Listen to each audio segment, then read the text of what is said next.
Lingua baskonon primizie, euskaraz idatzita literaturan ezagutzen den lehen liburua da. Eta Reneko Unibertsitateak ingelesez argitaratu eta Estatu Batuetako unibertsitatean zabalduko dau, Foru Aldundiaren, esan bezalaxe, Foru Aldundiaren eta elkarte honen, Reneko Unibertsitatearen lagunen elkartearen elkartearekin dagoen hitzarmenari esker. Liburuak Beñat Oiartzabalen eta Pello Salaburu beraren hitzaurreak edo aurrekoak ditu.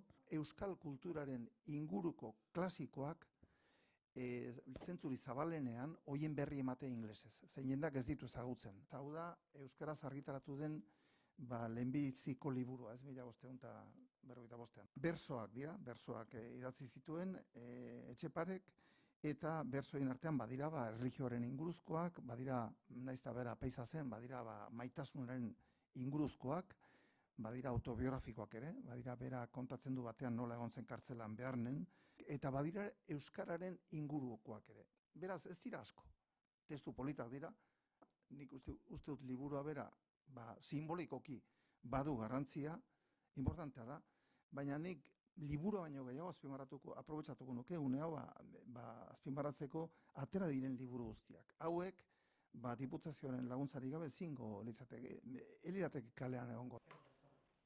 Eskerrik asko.